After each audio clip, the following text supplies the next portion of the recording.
The voice of Husker Nation is on the air. This is Hail Varsity Radio. Insight, opinion, expertise, along with the biggest names talking Nebraska sports. Join in with the show at 402-489-1240 or 1-800-825-5865. Now, here are your hosts, Chris Schmidt and Elijah Herbel.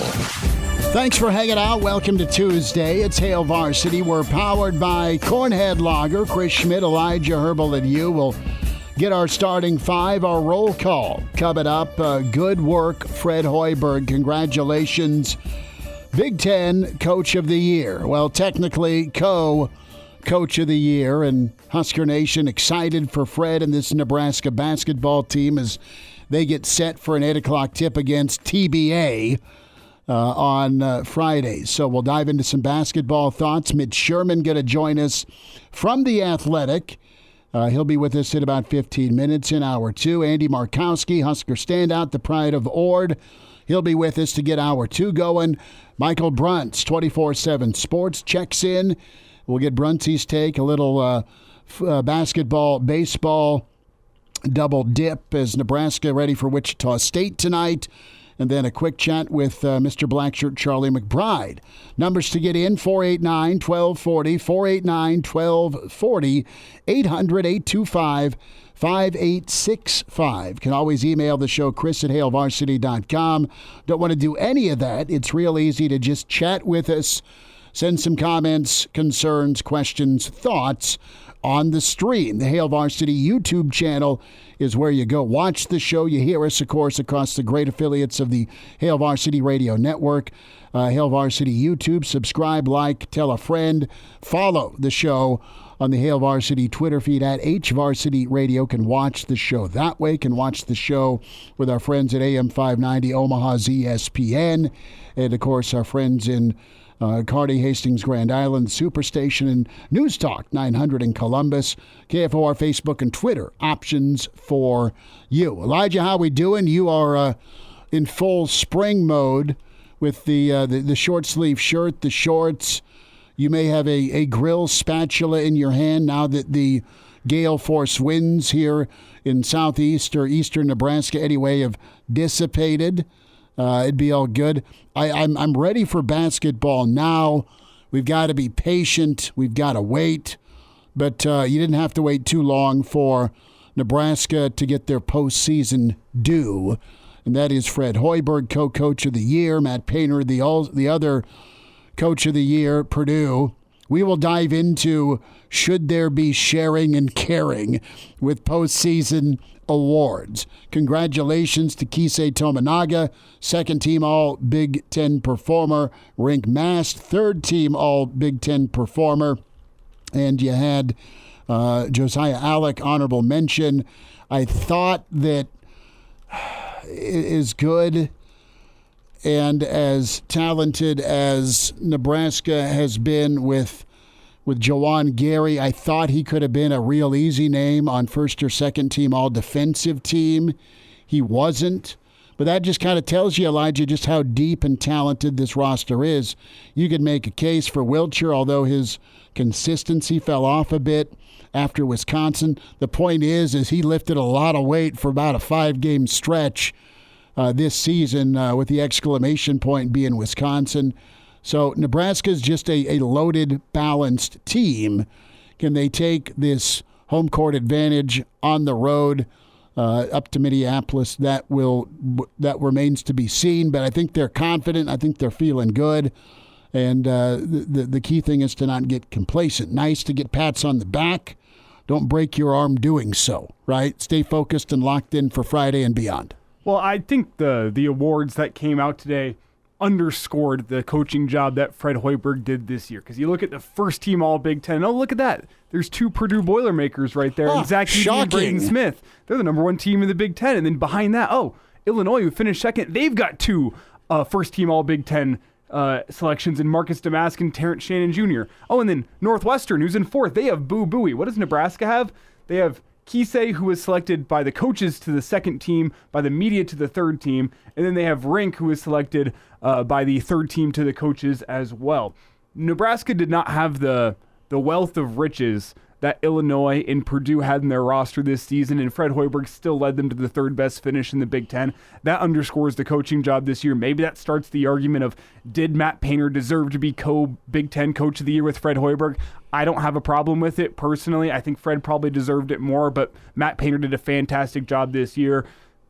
It kind of feels like a participation award. I'm pulling a Weber here, okay? It kind of feels like a participation award to me. Yes, it does. Matt Painter did his job. Yeah. Purdue was preseason number 1. Guess what? They finished number 1. Good for him to be another number 1 seed this year. He's awesome. They're great. I have no complaints about how good a coach, how good a recruiter, and how good a developer Matt Painter is. They're phenomenal. But he was picked number 1, and he finished number 1, right? They won the league. Good. Is that Coach of the Year worthy? You didn't give it to him last year because Doug Collins really had an incredible year. So do they have to make their top coach in the league record-wise and seeding-wise feel special with a co-award? Fred was picked 12th. All right? This is a big year for Fred. And how do you respond? They finished 3rd. They annihilated teams. Wisconsin at one point was a 2 seed before Nebraska broke them. They dismantled Purdue by 16. It wasn't a fluke. I don't know if they're going to get Purdue again. There's a lot of basketball between now and Sunday before Selection Sunday show on CBS. But Nebraska, listen, in their wins at home, they annihilated people, aside from Michigan State, right? But they won a tight early season Big Ten ball game. In the final moment. So this is a standalone award for me in most years. And as good as Matt Painter and Purdue is, the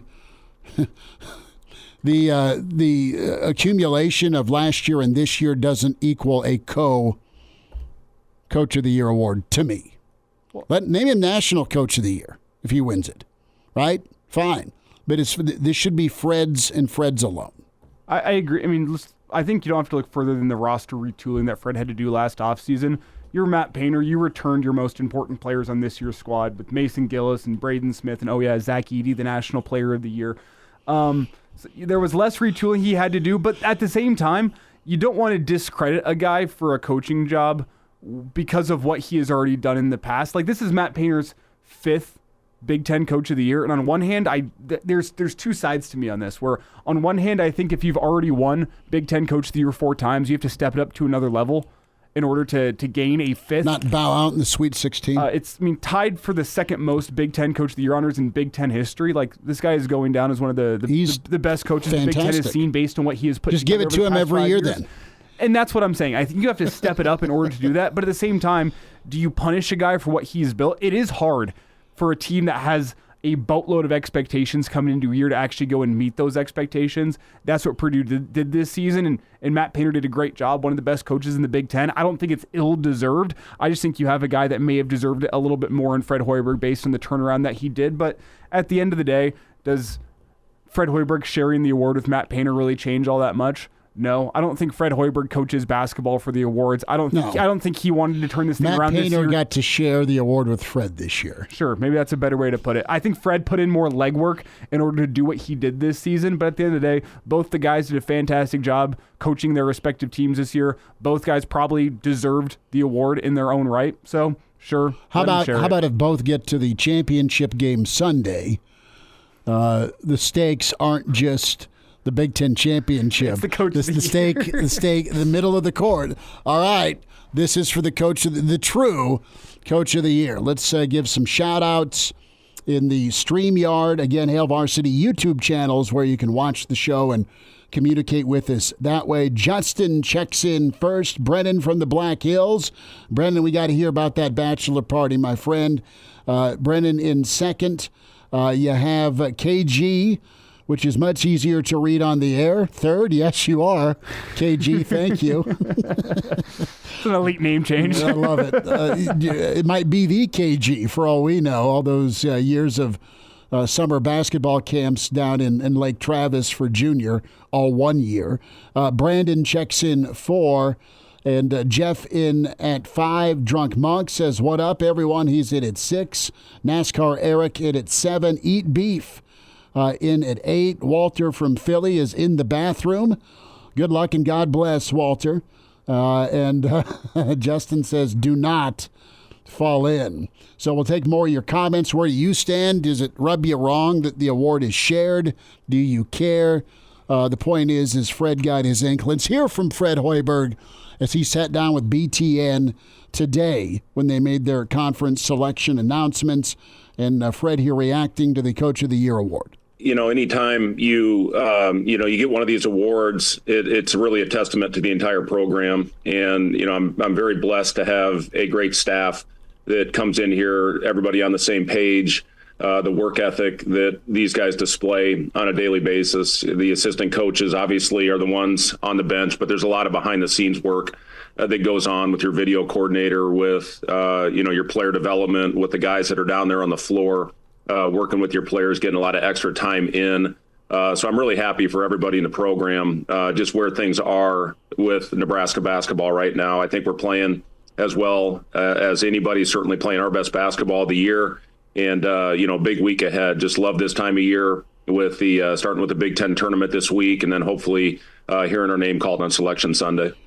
Little more from Fred, and Fred as classy as always, right? He is gracious. He is the first to say it takes a village, and he's right. But I think what's super impressive about Fred Hoiberg is you have a lot of guys that are in pro ball that end up back in college, and their adjustment or their my way or the highway is very real. And with Fred, the way he's adjusted, he knows basketball, he knows how to develop, but he had to switch up how you live life in the Big Ten. You can get stud ball players. Look at what Banton's been doing in the NBA the last couple of nights.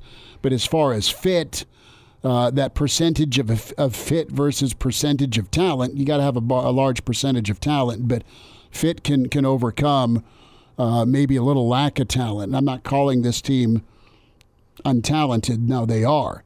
But look at what they are as a unit. The sum of its parts is greater than the individual. Big time. Fred talks a little bit here about this roster and how it was rebuilt. I'm really happy with how we rebuilt this roster, and we lost some great pieces that I thought did a great job in really helping build the right culture in this program, with Sam Griesel, with Emmanuel Bandamel, with Derek Walker.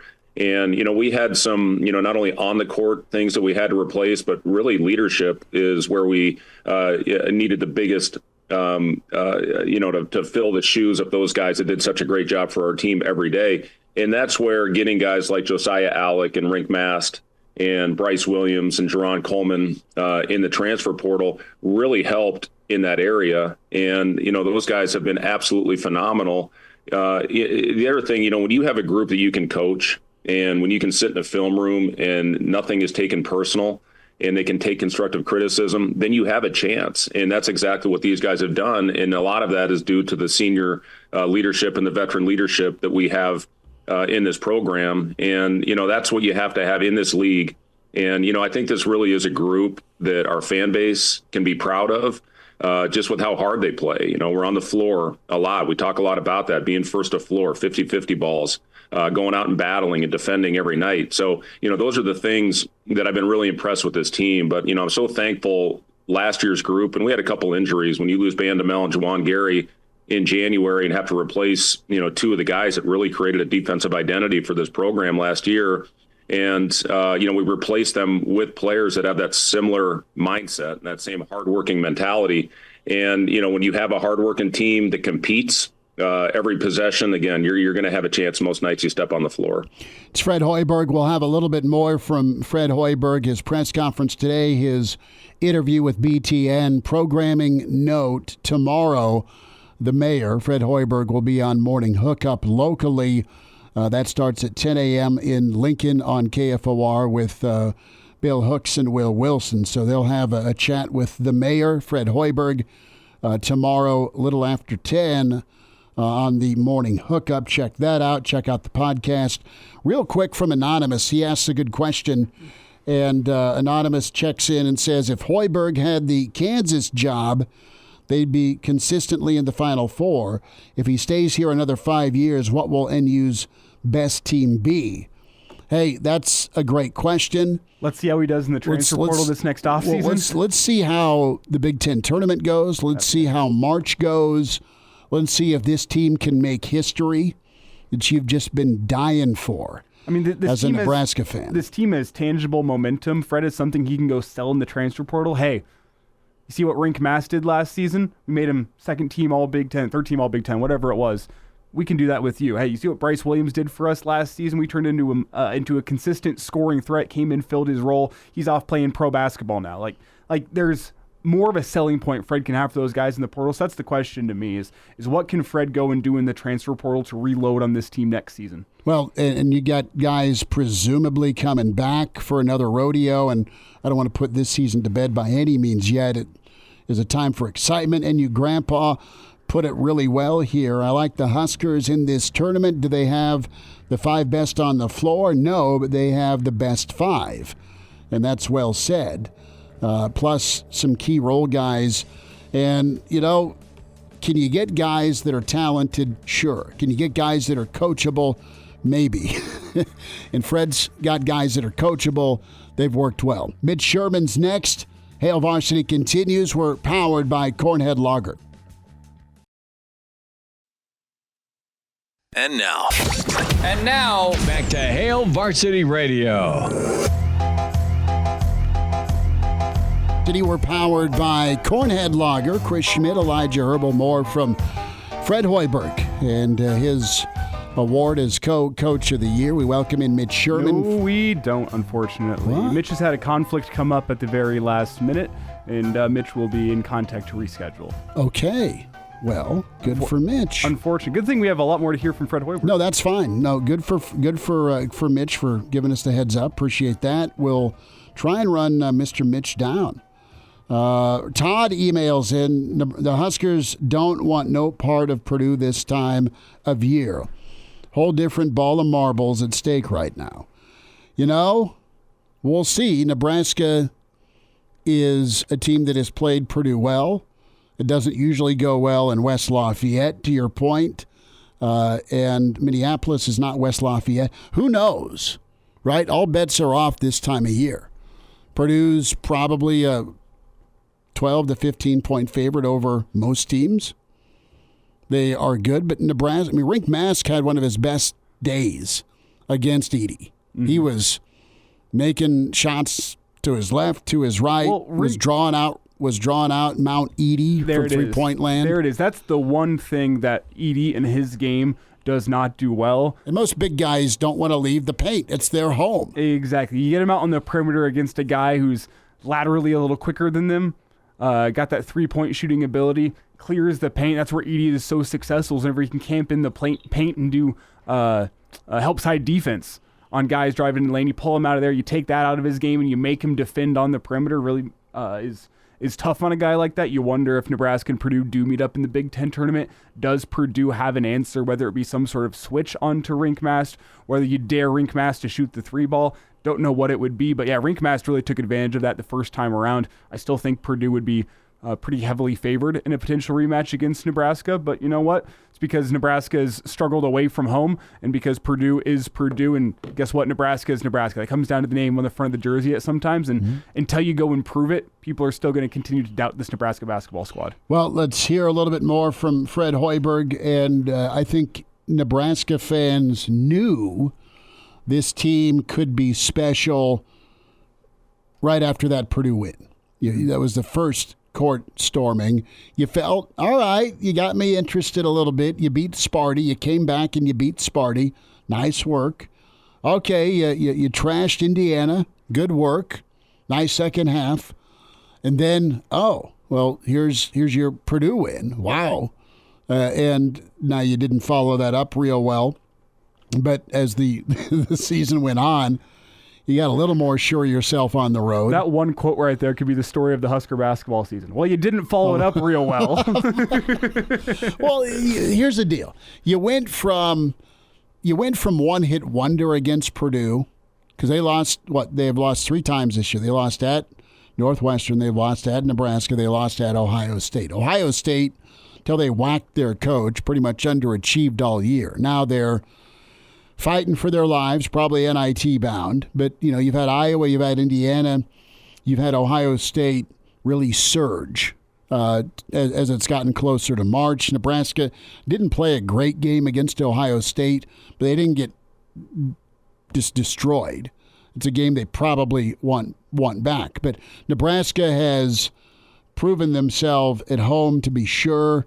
This game is no longer going to be a PBA factor. But one thing, Elijah, it sounds, and Fred was talking, and we'll hear from his press conference, not just his BTN, but it sounds like the ticket allotment's been snatched up for Minneapolis by Nebraska fans. So there's a number of folks are going to be wearing red, finding their way to the Twin Cities, which will be awesome, which I pose to you again as an arm twist. Do we look at it? I still think we have to figure out who's going to be sitting in the producer's chair. Well, do you send a feeler out? Or do we just call Connor back from spring break? Yeah. Connor, we booked you a flight. We're going to Mini? No, you're going to the studio. We're going to Mini, Connor. You're going to Lincoln. There you have it. Fred talks about that special moment, though, with this team. He sat down with BTN earlier. It's all about, are you making the necessary steps? Are you staying on the task at hand? Are you staying with the mission through the tough times and through adversity? And, when I look at this group that was put together, really from day one, when our guys met on campus, we were very fortunate to have a foreign trip this year. We went to Spain. And when we started that preparation, I could tell that this was a group that had a chance to do something special just based on their work ethic, based on their approach. And, it starts every day in the weight room in the off season. That's the most important part. And, all the other things that our guys have bought into with nutrition, with sleeping habits, with taking care of their bodies. And we've got a very mature team. We have the oldest team in the Big Ten. And, when the coaches are putting the plan together, as far as how to try to take advantage of certain skill sets with our roster. And we have some pretty unique players. And then also, what can you do defensively? And that's where I've been really proud of this group, is how we have taken, enormous steps on that side of the ball. Defensively in January, we struggled, but we were as good as anybody. I think second in the nation in defensive efficiency in the month of February. And, I give our staff a lot of credit for that. Nate Lenzer is a guy that I really, kind of put the defense on him. And we tried to come up with a system that fit our personnel on that side of the floor. And, we've been really good on that end. Michigan, first half, we weren't great, but second half, we held them to 24%. And that's what allowed us to pull away, in a very important game for us in the last game of the season. So, when we put this group together, I could tell it was a very mature group that came in with the right approach every day. And I think that's why we're sitting where we are right now. Fred Hoiberg with BTN, co-coach of the year. And, our question of the day, do you mind sharing? Nebraska sharing that award with Purdue, Matt Painter. Dylan asks a question we've tackled a little bit. What's the contract extension going to look like if Fred goes far in the tournament? I think it tempers things if Nebraska does Nebraska things historically in March. Just calling it like the history says. Now, it's time to make new history if you're Nebraska. But right now, Fred's at 3.5, and that is still top tier in the Big Ten. Izzo's at 6.2. That is your ceiling. Fred maybe gets a bump to 4, and you extend him another 4 years, make it that 4-year window. I think you got to look up the road of what Creighton did. And I don't think you maybe do that. But Creighton had a stud and has a stud in Coach Mack that they've been underpaying for years, because he was getting less than Fred. And I'm not, shooting arrows at Fred. I'm just saying Creighton's really not paid market price for a guy who's gone to the tournament every year and gone to a Sweet 16 and gone to Elite Eights and just won. But he has killed it in owning Omaha and being incredible basketball program. Creighton's phenomenal. And I know that makes Nebraska fans sick, but it is what it is. They're great. I know that the contract information isn't readily available from Creighton, but it sounds like the extension for McDermott was 4 years with the renewal clause. I look at a 4 to 5 year extension for Fred, maybe 5 years, $25 million. Sure, bump him to $5 million a year. Here's what you could do. That still keeps him at the third highest paid coach in the Big Ten behind Izzo and Painter, I believe. Sure. Well, and I think Fred's deserving, and Trev is absolutely going to recognize that. But Trev doesn't just throw money around either. But this is earned. It's a change because it wasn't that long ago you got Harbaugh'd, where your contract got cut and you met the criteria. Trev sees things going in the right direction a year ago.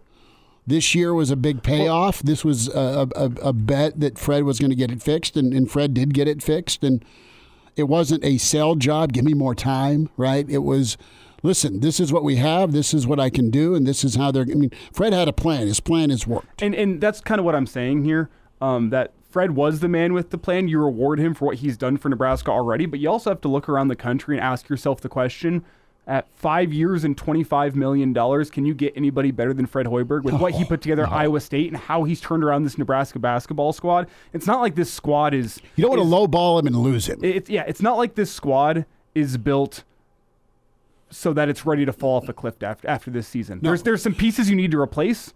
And there's some decisions. There's a lot of puzzle pieces back that get you to what we're going to be. Hopefully, if you're a Nebraska fan, you're talking about Nebraska in a better position. How high is the seed going to be? And are they a 3 seed? Are they a 5 seed next year? I mean, don't get me wrong. You lose some big pieces, but you have confidence with Fred's ability to put another puzzle back together next season based on what he did in the transfer portal last offseason.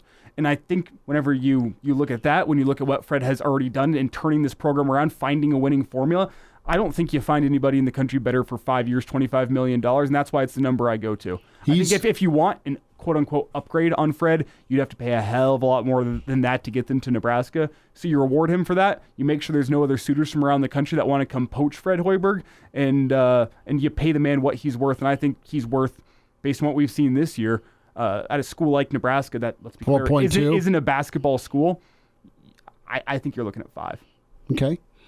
Now, I would do some incentives too. I mean, because if Fred, give him what's an NCAA tournament win worth, what's a second win worth, what's a Sweet 16. I mean, let's put some tiers on this thing, and dude, just pay the guy per round of tournament, and just make that an extension of the contract where you can earn as much as you want. I mean, relatively speaking. So that's something that you look at. And if you're Nebraska, you absolutely take care of him. You make him feel the love, and you make sure that Fred is happy with the experience in Lincoln, because Nebraska didn't go get guys from a UConn. Nebraska didn't find guys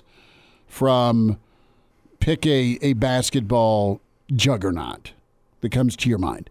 Nebraska did some amazing research and found a guy like Rink, found a guy like Bryce from smaller schools, and wow, did they translate.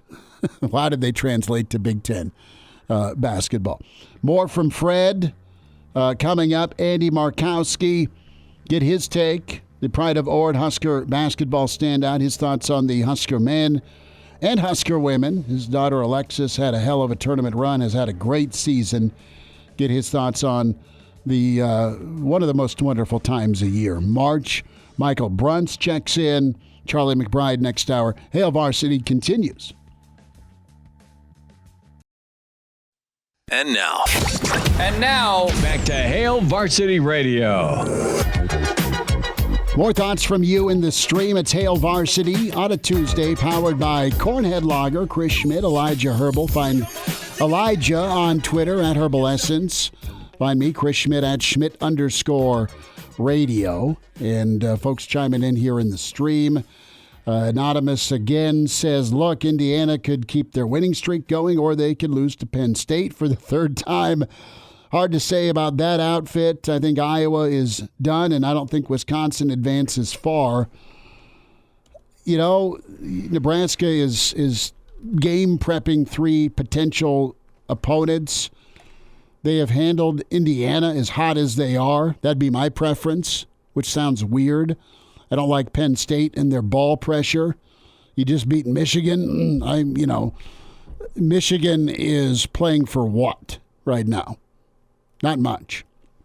So maybe their head coach's job, but I think he's pretty pre-fired. Yeah, I don't know that Michigan matters. Watch me have to burn this tape. So listen, I think Indiana would have a good shot to knock out Nebraska, but I think Nebraska's handled Indiana as well. I think you're worried about the teams that still have something to play for. That's what concerns you when Big Ten tournament time rolls around. What teams are still playing for something? I think you look at Penn State, Michigan, Indiana.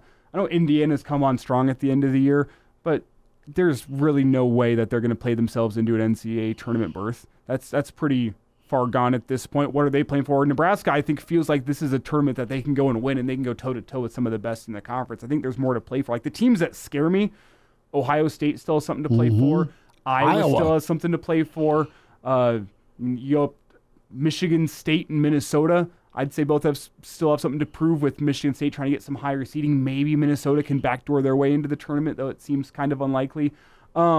Those are the teams that scare me. Nebraska seems to avoid all of those until you get to a potential semifinal, whether it be Illinois, Ohio State, or Iowa. If you take down Indiana / Penn State / maybe Michigan and make it to that semifinal, that's where you start running into those teams. But I don't know. The thing that scares me about Indiana, really the only thing, is that they're playing their best basketball as of late, and Nebraska's already beaten them twice. The question is, how difficult is it actually to beat a team 3 times in the Big Ten, or is Indiana just a team Nebraska matches up well with? And I kind of lean towards the latter. I like the matchup. But that thought in the front of your mind of man, this Indiana team's hot, it's hard to beat a team 3 times. It's tough to get past that as somebody who's watched this Husker basketball team for many, many years.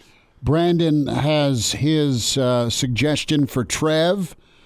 You stack bonuses at $250K per round of the NCAA tournament, $500,000 for the Big Ten championship, $50K bonus for wins over 500. That's not bad, because here's how it currently stands. Fred's contract, and it got brought down, but it's returned back to full the original strength. Yeah. So as it currently stands, if Nebraska wins the regular season Big Ten and or the Big Ten tournament, Fred makes $100,000.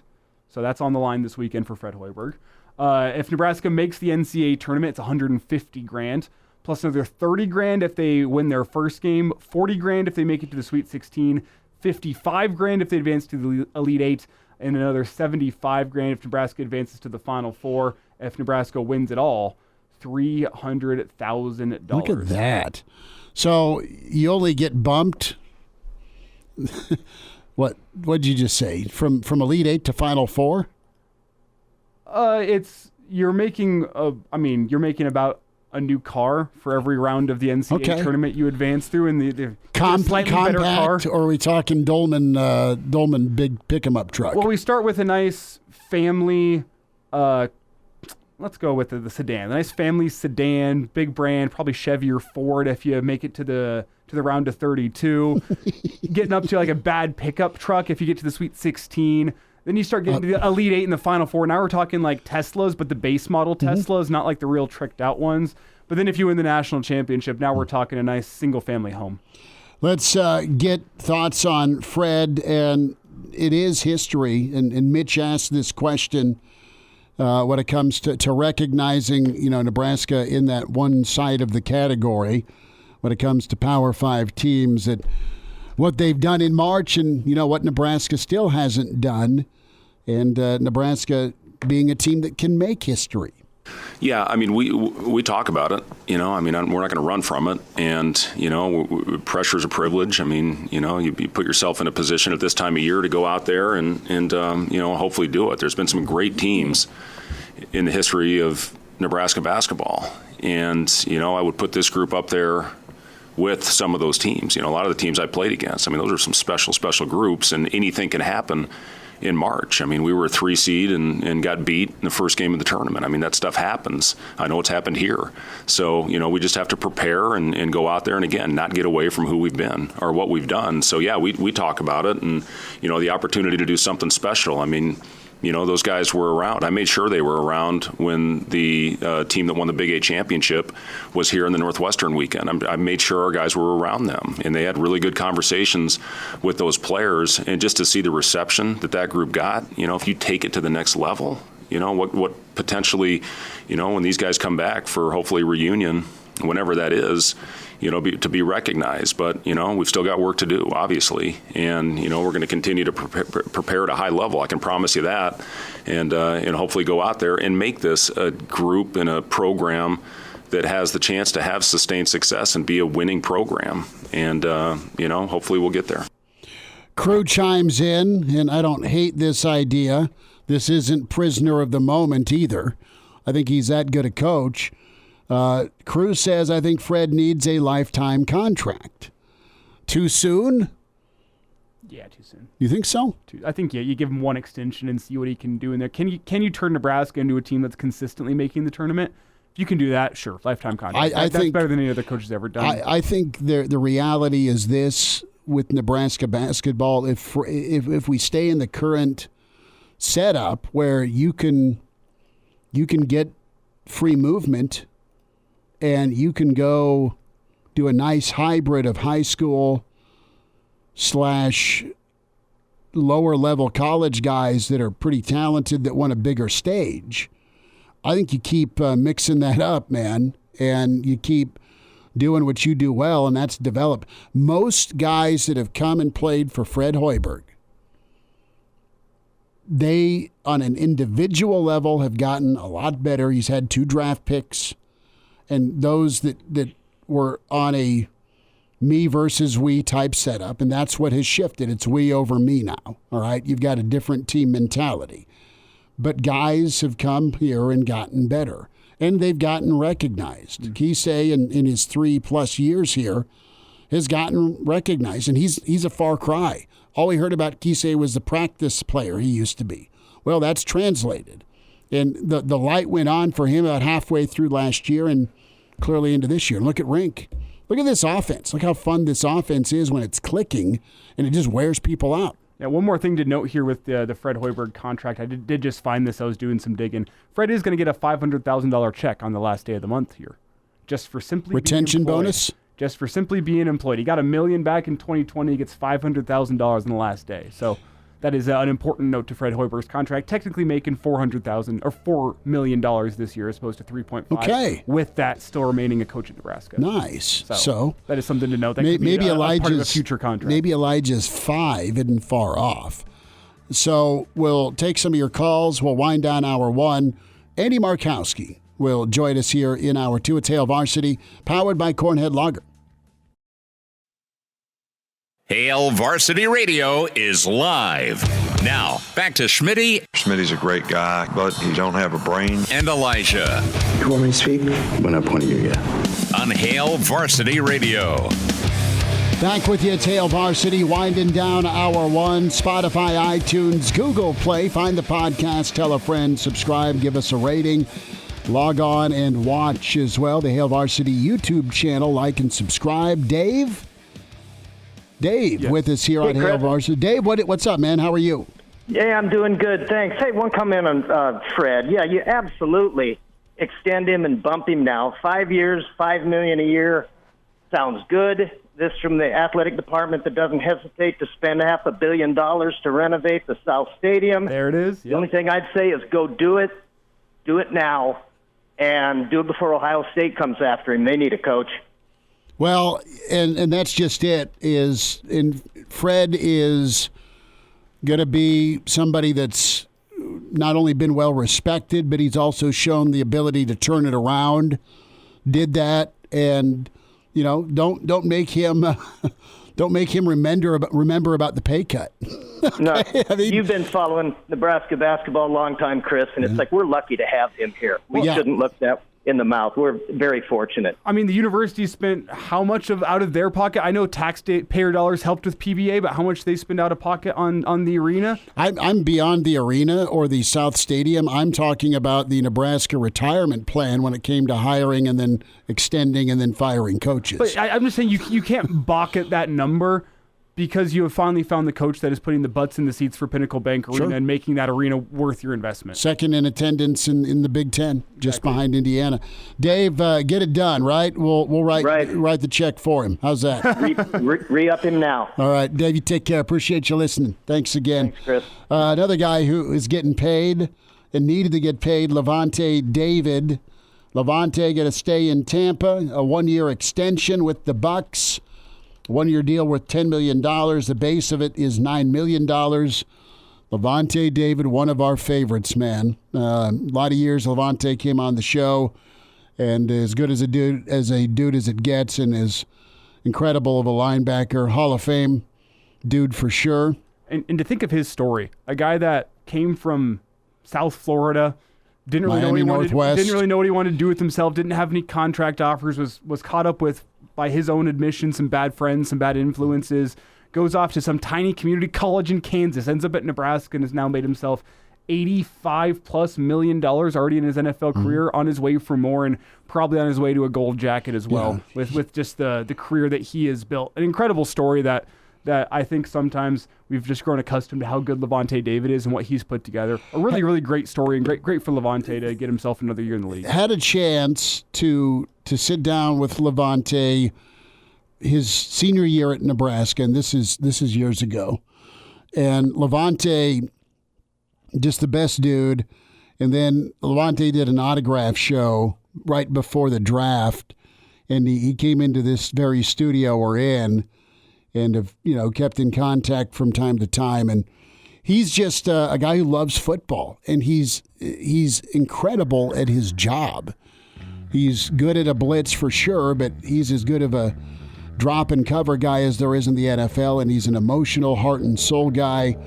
And Tampa paying a Hall of Famer to stay in Tampa is really a no-brainer. Kind of a similar no-brainer like we talked about with getting Fred his money. Pay that man his money. I can't do the KGB. Don't have it in me today. Hour 2, Andy Markowski's on the way. The voice of Husker Nation is on the air. This is Hail Varsity Radio. Insight, opinion, expertise, along with the biggest names talking Nebraska sports. Join in with the show at 402-489-1240 or 1-800-825-5865. Now, here are your hosts, Chris Schmidt and Elijah Herbel. Back with you at Hour 2. It's Hail Varsity, powered by Cornhead Lager. Chris Schmidt, Elijah Herbel. Hope you're doing all right. Our old friend Dion is in the stream. Plenty of room for you. Hail Varsity YouTube channel where you can watch the show and hear us, as well as the Hail Varsity Radio Network. The Pride of Ord joins us. Husker Basketball standout Andy Markowski with us. Andy, good to see you at PBA this past weekend as you were rocking it with Larry Putney for another championship Saturday. How's your week been, man? Yeah, it's going. Certainly was a test of my stamina between the Big Ten women's tournament and 6 great state championship games on Saturday. So, when did you get up to the Big Ten title game? Did you your morning roadie it, fly out in the morning? How did Andy Markowski make his way to watch Nebraska, Iowa? Yeah, it was a little combo of both. So I drove the family up on Thursday, flew back Friday, did the games, and then flew back Sunday morning, Omaha to Minneapolis, and then drove the crew back after the game. So a little combination of both, but made it back, and then back to the Monday grind of work, and still trying to sneak some college hoops here this week. A lot to pay attention to. Yeah, Andy, I saw you on TV a couple of times on Sunday. How many cups of coffee or Red Bulls deep were you by the time that game started on Sunday morning? Yeah, the time that they put me on camera might have been the most agitated I've ever been at one of my daughter's games. I just Alexis played 4 games and got 10 free throws. That was the first time she had got fouled and got to the free throw line. So I was not very happy. I just feel like there's times that they ask her to play through more contact than they do a lot of the other bigs in the league, and I was not happy, Elijah. So I think that probably was well reflected in the time that they had me on camera. We don't want to see an angry Andy. Andy, let's talk about Sunday before we talk Nebraska, Fred, and the men, and what a ball game for the Husker women, and really kind of controlled Iowa until the end of that fourth, and then bounced back in overtime, but just not enough, but not to take away from an incredible run.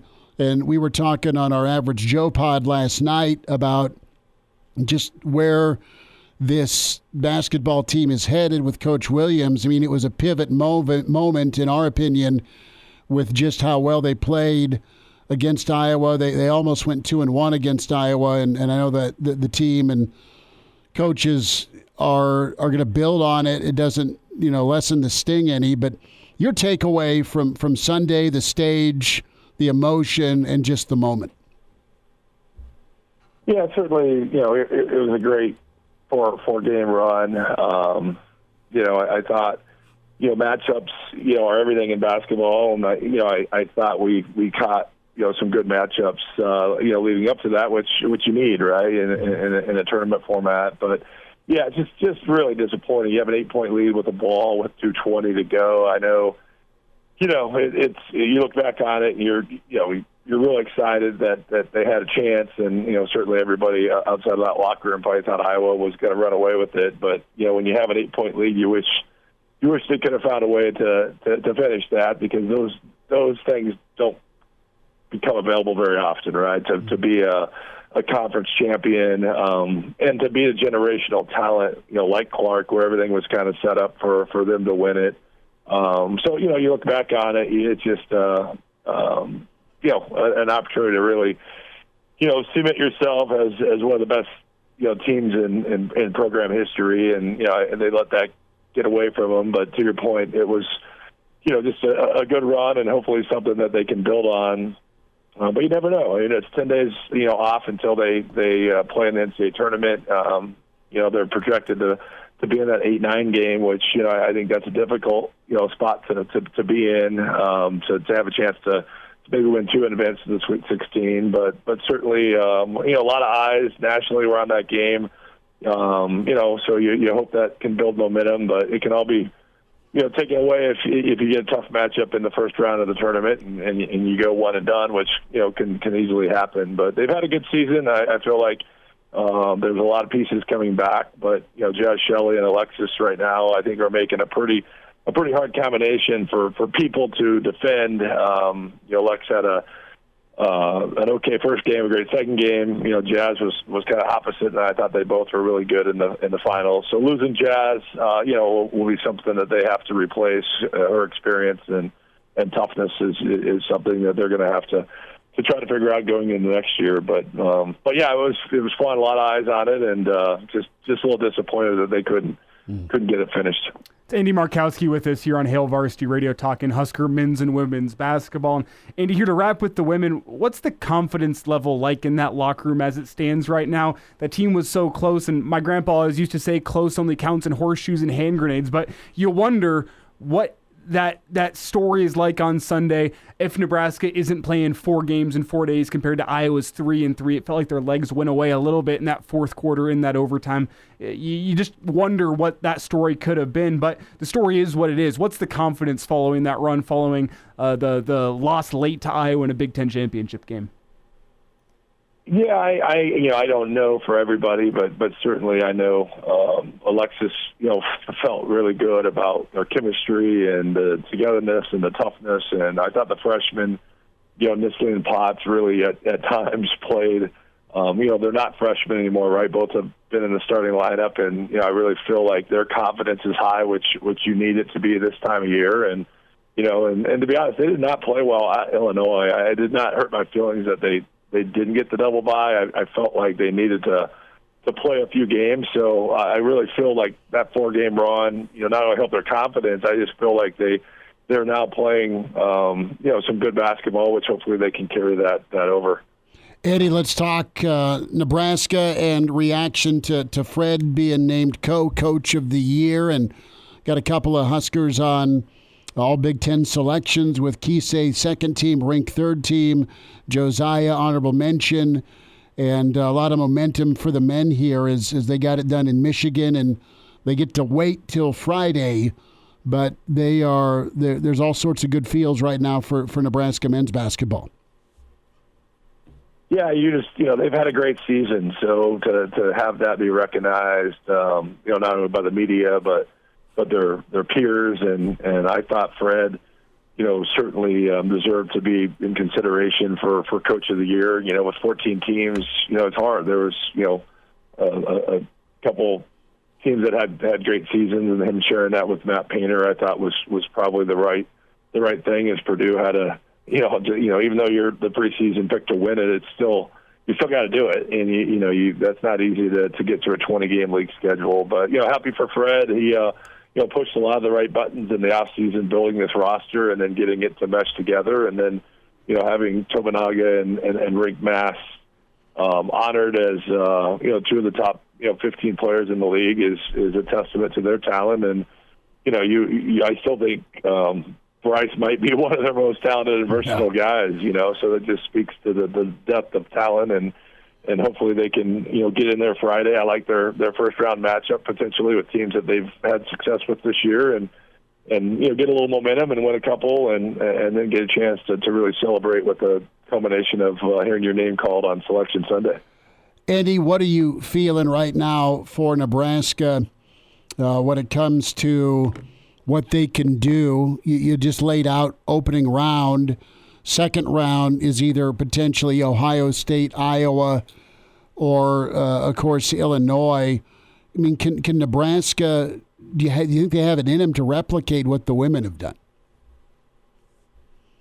Yeah, I do. I mean, certainly they've beat the best teams in the conference, right? So they, both teams have proven that they could do that. I do think Indiana's playing better. Illinois, is a tough matchup with their athleticism, but I thought we went on the road and played them competitively. So if you look at their path on what probably could happen, and then they've had tremendous success against Purdue over the last 2 years. So I think those tournaments, who's comfortable just being there. You look at Ohio State women, right? I think they just kind of showed up thinking, hey, we're the 1 seed. We kind of get a pass into the finals.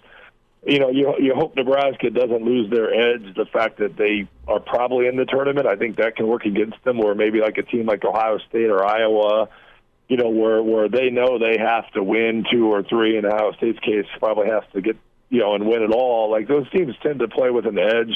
I hope Nebraska keeps that edge like they had over the last 5 games of the conference season. And if they do that, I certainly think they have a chance to advance to the semis, and then they'll have to play well, and then hopefully get Purdue in the finals, which would be pretty fun. Andy, a thought with where you think Nebraska should be from a seeding standpoint. Say they get to the semis, right? Let's just play along here. I know it's a little difficult without knowing results, but say they play well and fall in a tight one again to the Illini. Say they don't get to the Big Ten championship game. That leaves them at what? Holding at an 8 or a 9? Is a 10 better? I mean, do they have to win the whole thing to be a 7 or a 6? What's your math right now as we go into this thing? Yeah, there's still a lot of basketball to be played. I think they're comfortably in the 8-9 spot, in my opinion. Their non-conference schedule still hurts them if somebody really wants to penalize them in seeding. Kansas State's starting to play better, which is helping them a little bit with their road win there. I certainly think if they got to the finals, they could maybe play themselves up to a 7, but the 8-9 is a tough seed, having to play a 1, but you know what, when you beat one, it opens the whole bracket up too. So, you know, I do think playing Nebraska on the second game and on a short turnaround is going to be difficult. I listened to Matt Painter speak today, and he just talked about the uniqueness of how we play defense and how we, you know, run offense and the versatility we have on offense. You know, it may be not terrible to be an 8-9 and catch a 1 on short prep. It may give you your best chance to pull that upset. So, you know, I do think our non-con and our strength of schedule will hurt us to get us above that 8-9 game. One and done probably puts you at risk of maybe being a 10, but, you know, it sounds like Iowa State's probably going to get sent to Omaha, so being in that 7-10 range would potentially give us a chance to be in Omaha, which I think would be fun for the state to be able to get to Omaha and maybe celebrate the first win. It's Andy Markowski with us here on Hail Varsity Radio talking Big Red basketball. And Andy, if Nebraska does make a run in the postseason this year, whether it be in the Big Ten, the NCAA tournament, or both, which guy do you think is the most important part of that formula for Husker basketball? I think there's candidates: Gary with the defense, Kisei with the shooting, Rink with the passing, Sam the spark plug off the bench. I want to get your thoughts, though, on which of the guys in the team needs to step up, which of the guys is most important in Nebraska's ability to make a tourney run? Yeah, I think it's Rink Mast for a couple reasons. You know, point guard play is so important, you know, this time of year and in the postseason, and we naturally don't have a point guard, so we ask Rink to do a lot. So, you know, making sure he stays on the court, out of foul trouble, you know, being able to defend the bigger posts that they'll see and being able to rebound at the 5 spot. You know, when he's been in foul trouble, I think it really hurts us. You know, just Alec is, you know, just a warrior and has a role, but just does not have the same versatility as a shooter and passer that Rink has. So, you know, I think you can survive Williams and Gary and even Casey being in foul trouble with some of your bench personnel. I don't think we have an alternative to Rink, so I think he would probably be the key to make sure he has a good tournament and stays out of foul trouble. Andy, are you headed to Minneapolis again? I am not. I certainly would love to be up there. I think it'd be a fun tournament to support. However, I'm anticipating probably getting sent to Austin, Texas, or Baton Rouge, or L.A. for the women. So we'll, you know, hopefully book that trip on Sunday, and the following week we'll be traveling somewhere to watch the Husker women. That'll be incredible. Yay or nay on L.A.? Yeah, I'm not a big California fan, so I'm hoping maybe Austin, Texas, or Baton Rouge might be a little easier to get to. But I'm hoping Nebraska can jump up to that 7 line for seeding for the women. You know, get away from having to play a 1 seed at home. But you know, either way, there's a lot of talented 1 and 2 seed women's teams that you know, potentially they're going to have to pull an upset if they get lucky enough to win that first round game. Well, quickly, let's dive into the mind of Andy Markowski. Why are you a no on California? Yeah, just a long ways away, I guess. So there's probably some other things, but there's great reasons. Some people hate. It's a long ways out there. I was going to bet earthquake concern, but you know, I mean, you got reasons. You got earthquake concerns, the traffic, beautiful weather every single day. That gets old, you know. Yeah, sure. It's 60 degrees in Lincoln. I mean, it's beautiful weather here.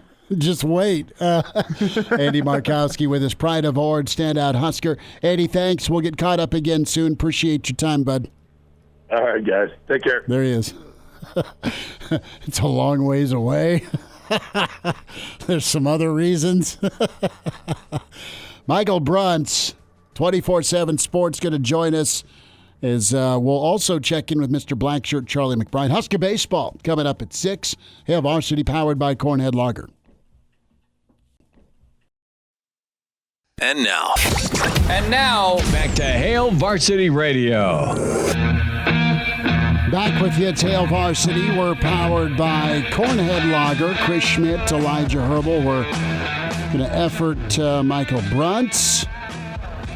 See if Bruntsy gets on here. Did we hear back? Is he stream or phone? That's a great question. Yeah. Do we get him a link? probably did. The link has been sent. Yeah, you're like, don't question me live on radio. Oh no, question me all you want. Link is sent. Link is sent. So we'll see if Bruntz joined us. But big night for Nebraska baseball, 1-2 against Wichita State. So there's that. That's big. Will Walsh taking the bump on a Tuesday night for the Huskers. So that's interesting. But maybe more interestingly is Harrell taking the bump on a Wednesday for the Huskers, his debut as a Husker debut as a college pitcher. Elkhorn North standout, obviously, in Harrell, and I don't mean to gloss over a Tuesday night. But it's a Wichita State team with a lot of turnover. It's a Husker team that seems to be starting to click. That, to me, I think is the most intriguing storyline with this midweek matchup, given all the struggles that Nebraska had last year in the midweek. Who is going to be the guy that can consistently go take the bump for you on a Tuesday or Wednesday night and go deliver you a win? So that's kind of what I'm watching for over the next couple of nights, is who's going to lock down that midweek starter position, or is Nebraska going to resort to a bullpen start as they had to do so many times last season? You hope that's not the case, so you hope one of these two guys the next two nights can step up. And we've seen Will Walsh a bit this season. You know what he brings. What does Harry Hill bring? That's what we're going to find out. Let's tell you about buckling up. Coaches make substitutions during the game to get the best player on the field. Getting behind the wheel after drinking also demands a substitution. Impaired driving is deceptively dangerous. A message from the NDOT Highway Safety Office. Let's hear real quick one more time from Fred Hoiberg, his presser today specifically. We've talked a lot about what this week means for Nebraska basketball moving forward. Coach talked about handling that March moment. Cut 4. I think they've handled pretty much every situation we've been in very well, Robin. So, it's just a matter of continuing on with that. And again, doing the things. We don't have to go out and do anything different than what we've been doing. Just continue on with what's made us a pretty damn good basketball team here down the stretch. And, we're going to play really good teams from this point on. And, it's about going out and preparing the same way that we have been. Our preparation has been on point with these guys, and you can tell by our defensive numbers with what they've been. And, that doesn't change. We have to defend. We have to rebound at a high level if we want to win at this time of year. And I'm confident our guys will continue on that just with the way they've prepared. Listen, this is the fun part. You got to enjoy the ride. I mean, it's a stressful time, more so for the coaches, but these guys have to enjoy the position that they put themselves in. They're going to remember what they're about to embark on for the rest of their lives. I remember my first NCAA tournament that I played in Worcester, Massachusetts, and I'll never forget that win. And then the opportunity to play Kentucky in the second round, which we lost 106-98, which defense wasn't optional that game. But it's what you prepare for. It's why you do this. It's why you play this game. It's why you coach in this profession, is to have the opportunity to do something special like we're about to come up on. Special opportunity. Michael Bruntz with us here, 24/7 Sports at Michael Bruntz on Twitter. Bruntsy, pretty big day for Nebraska basketball. Let's jump in there before some Husker baseball thoughts. And Coach of the Year for Hoiberg, a couple of guys selected to the all Big Ten team, second and third team. You saw this coming, of course, didn't you, for Fred Hoiberg in Nebraska this season? Yeah, I did. I put all my bets down. I got them all down in October. So I'd like to officially announce that I'm leaving, and I've made all my millions, and I'm moving on. The sports gambler's dream. It's all you'll still come on the show, won't you?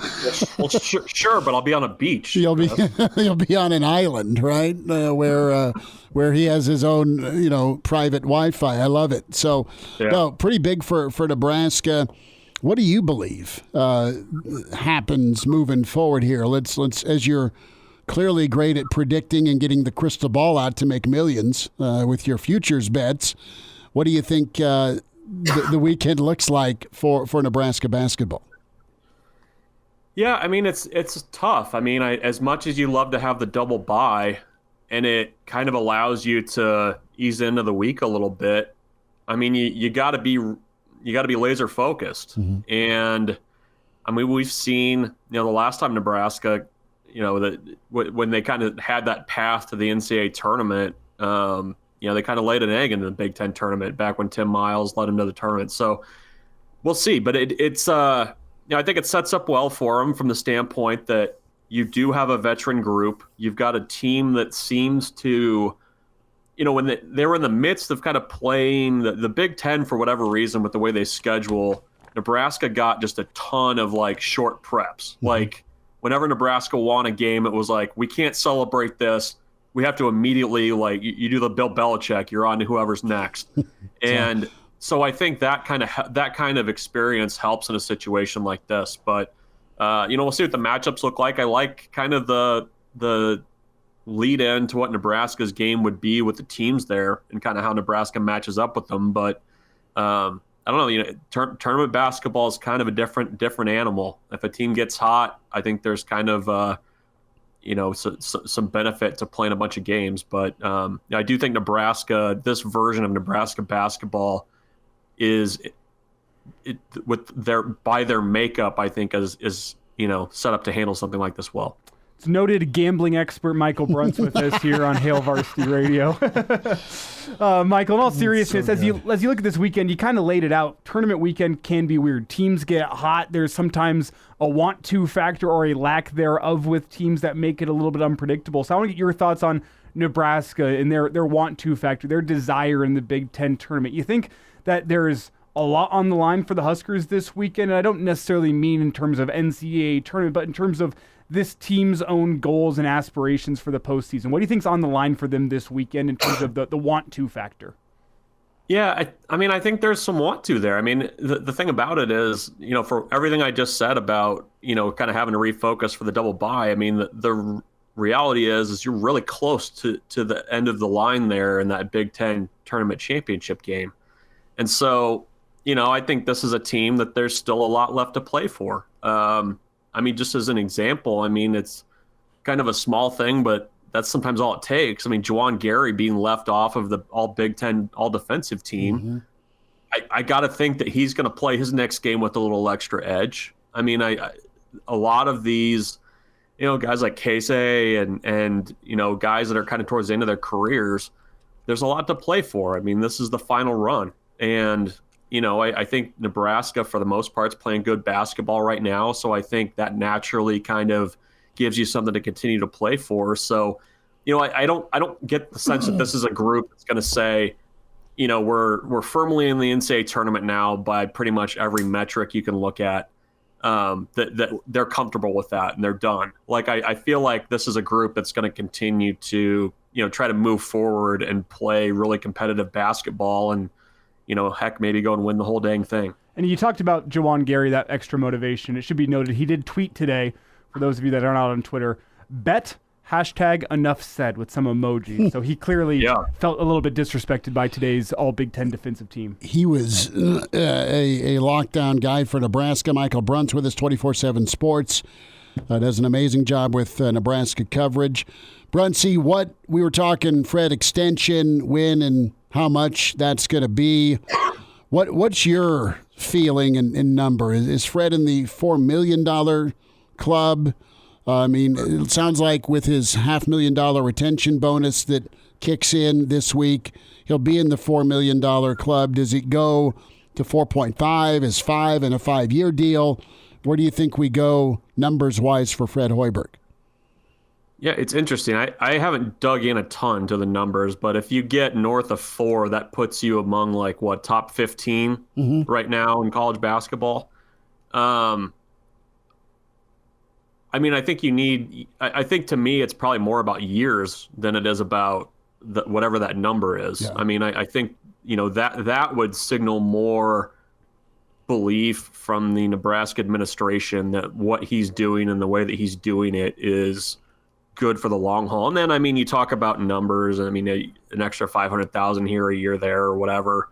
But I think that would be, you extend it out a couple of years. If you're able to kind of keep this thing going and you have another good year next year, then maybe you talk about it. I don't get the sense that from any stretch of the imagination that Fred's looking to go somewhere or move on or jump back to the NBA or anything like that. I think he's in a good spot, and I think he's got things kind of situated the way he wants them to be right now. So, I think on the one hand, you need to respect what he's done this season. On the other hand, from Nebraska's point of view, you also don't want to back yourself into a really big corner there if you don't have to. Because I just don't think that there's a huge need to just completely back the Brinks truck up. And I think you can reward this season without having to do that. Mm-hmm. It's fair enough. I do like the way you said, if they give an extra $500,000 a season or whatever, it's just chump change. But it's not my money. It's Michael Brunt's money. I mean, it's Michael Brunt's money, clearly, for his futures bet. That's just a one weekend of gambling for Michael Bruntz. Yeah. We're taking Bruntsy with us to the casino on the opening Friday of the tournament, and Bruntsy's going to pick out some winners with us, not just for us. You get some Masters long shots in there too, a couple weeks ahead of time. And all of a sudden, we're next to Bruntsy on the beach house. Yeah. And then next thing you know, we got a lake house in northern Minnesota, like Fred said today on BTN. He just casually threw that into the BTN interview today. I love Minnesota. Still have my lake house up there. And why not? Oh, well. Get me the hell away from Chicago, downtown. Bruntz, about 90 seconds, but a thought on Will Walsh tonight and then Hurrdat. Both guys trying to do what's been a struggle for Nebraska, at least last year, and that's do a midweek cleanup job.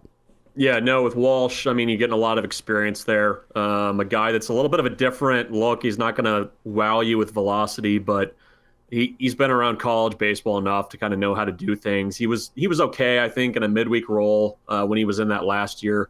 But, when he can roll somebody out there with that much experience on a Tuesday night, I think you feel good about it. And with Hurrdat, he was a top 200 recruit in the country last season out of Elkhorn North, low to mid 90s fastball.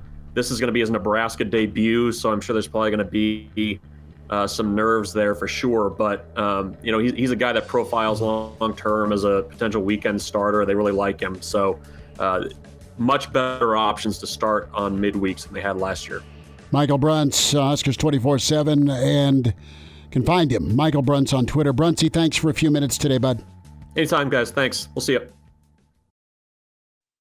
And now, back to Hail Varsity Radio.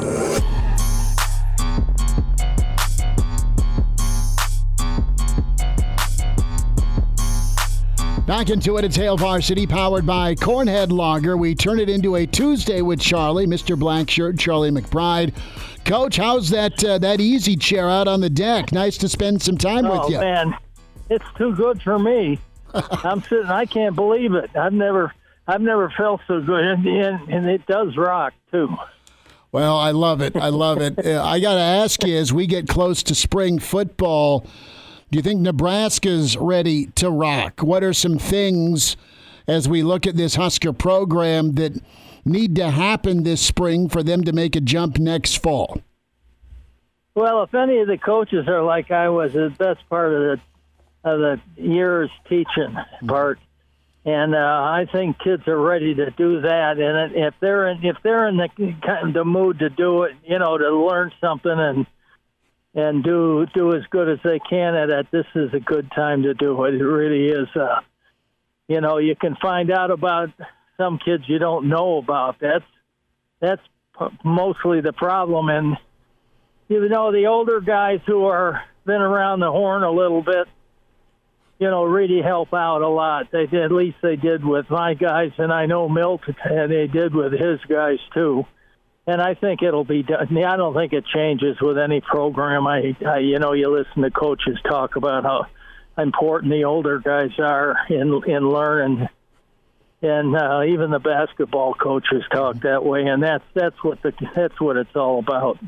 Coach, at any point in spring, do you think about what the fall could be, how good you could be, or are you just squarely focused on teaching the kids and the kids solely focused on learning? What is that balance there?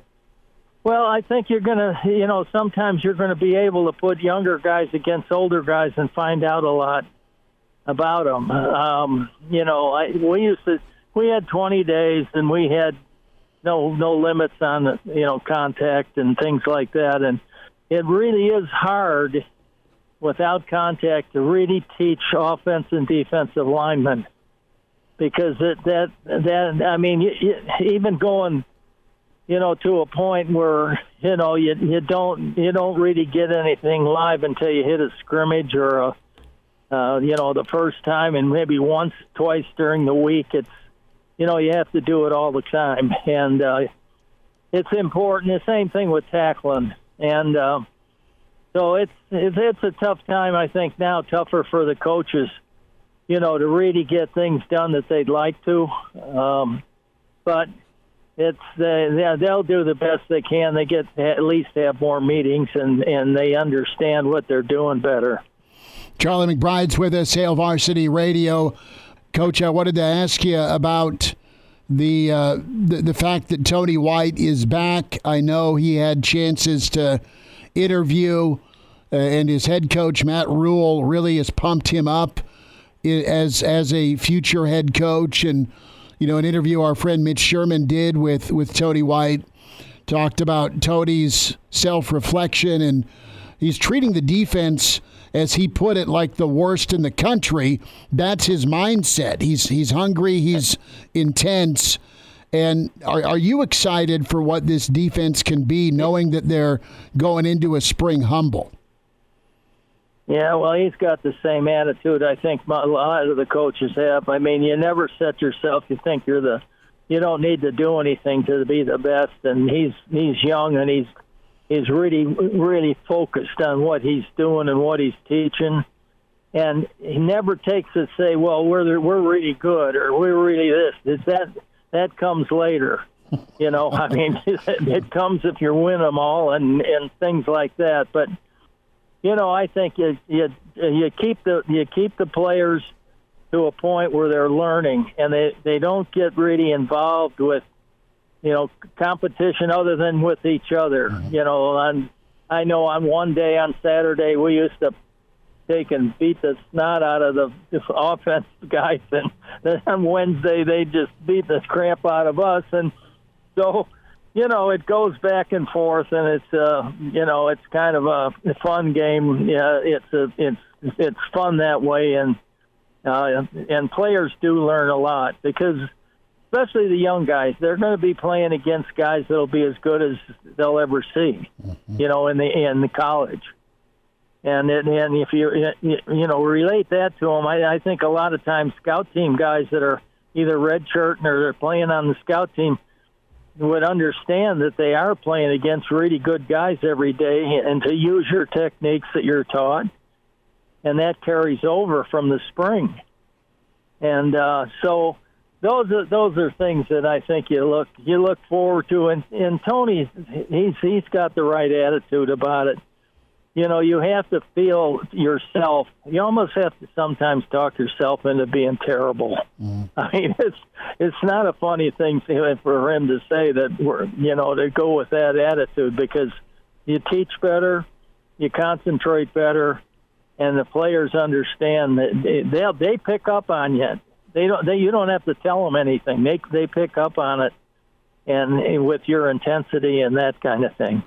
Coach, how do you balance the development of those guys that are further down on the depth chart, the scout team guys, the guys that, hey, they may never get a chance at professional football, college may be as high as they get? How do you balance the development of those guys with the development of your guys that are returning starters, guys that might have a chance to play in the NFL, guys that might have a little bit of an ego based on how they've played in the past couple of years? How do you balance those two sides of things to make sure everyone's developing it the same way in your program?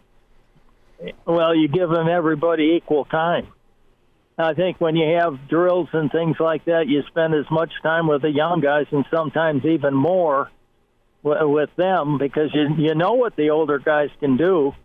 And the older guys will, if you have a drill with there's maybe 3 stations going, maybe you're going 3-on-1 or something like that. I used to have 3 stations. They'd rotate around. And you'd always have young guys mixed in with the older guys. You didn't worry, it's seniors over here and juniors. No, you never did that. Wherever they were in line. I mean, they just go get in line. You're in this group, you're in this group, and you're in that group. And it gets to be one team instead of all the sophomores or the red shirts or this and that. And they'll help each other, the older guys especially. It's Charlie McBride with us here on Hail Varsity Radio. talking the start of spring practice coming up shortly here, as we'll have Matt Rule meeting with the media on Monday. Plenty of great guests here today on a Tuesday edition of Hail Varsity Radio. If you missed any of it, you can catch it all in podcast form. Check it out wherever you like to get podcasts, whether that be Spotify, Apple Podcasts, Amazon Music, or the YouTube page is a great place as well, as we've built a great community of people who check in via the live stream on YouTube. You've heard about the Hail Varsity Radio Starting 5. If you want to get yourself into the Hail Varsity Radio Starting 5, you can do that on the Hail Varsity YouTube page. Leave us a comment. The show gets posted up there sometime between 3 and 4 for you to get into the Starting 5, and then we post it up with the commercial breaks cut out after the show as well, sometime during the 7 o'clock hour. That usually gets posted. So those are all the places you can check out Hail Varsity Radio and check out the segments. As today we heard from both Michael Bruntz and just now Charlie McBride. We'll have more with Charlie McBride coming your way after the segment. We also had Andy Markowski join us to kick off hour 2, as we had plenty of Husker basketball thoughts today. Again, more with Coach Charlie McBride on a Tuesday, a unique sit-down with Charlie McBride. Usually he joins us on Mondays. We'll have more coming with Charlie McBride after the break right here on Hail Varsity Radio. And now, back to Hail Varsity Radio. Charlie McBride's with us, Hail Varsity Radio. Coach, Nebraska will want to do more with the tight end position, perhaps two tight end sets, maybe 3 tight end sets. And, of course, Harbaugh did that for a while in Michigan, and Nebraska's got the bodies to do that. As a guy who's tried to defend standout tight ends in your career, how big of a headache can a tight end or an offense that has multiple tight ends be against a defense? Well, it limits a lot of stuff you can do, and it balances your defense. They came out with an ace, that what they call an ace, 2 tight ends, 2 flankers, 1 on each side and 1 back. And you have to balance up. In other words, you can't overload one side or the other because you don't know which way they're going to go. And especially if you have good tight ends. And, then you can actually end up with 3 tight ends in the game, because you can use one tight end as an H-back, and you have that. Then you got, your power, basically your power game. And that guy can do everything from block on the outside to come inside and what we call wham blocking, which is opposite of trap. It's the same thing. It's just from the outside in, and trapping's from the inside out. So it's done that way. But you really find out it makes the defense, it limits them a little bit to what they're doing. And it makes you balance up. You can't, like I said, you can't overload. You better watch out if you're coming on one side, say, for example, and you can read it's a blitz from the strong side, say, or from the field. You can switch. I'm sure they'll have a way of switching the play to the weak side, say, for example, if they read that kind of stuff. We disguised it, okay? And that was the biggest thing we never talked about it much, but we sometimes played the linebackers up in the line of scrimmage, and they backed out on the snap, and sometimes they blitzed, and they couldn't tell with the outside guys and inside guys. So we switched a lot of the stuff, and it takes time. It sounds like it's easy. It's not. You have to really rep this stuff in the spring. Charlie McBride's with us. Coach, we'll wrap up with basketball. You excited for the Husker men and women, as the women look like they're in the tournament, and the men, they get to get going on Friday with a double bye. Fred's Coach of the Year. I'll tell you what. You don't want to have any contests between the men and the women in shooting. I'll tell you what, I get a lot of comments out of even my kids saying, women are so much better than, the old days when they played. And the kids are, you can really see the teams that play together, that, have a feel for each other and know where the other person is all the time. And that in the good teams. So, they'll come down the court, and if they know who's open from the way they're just set up, and it's amazing. I mean, they've done, both coaches have done an unbelievable job. Well, it should be an exciting March, Coach. We'll catch up next week. Thanks for making time today. Okay, guys, it's nice being with you. Appreciate you, Coach. Take care of yourselves, and you ought to practice, your free throws a little bit more. You know that. I'm not shaving points. I'm not very good, Coach. Okay, talk to you next week. See you, Coach. Bye now.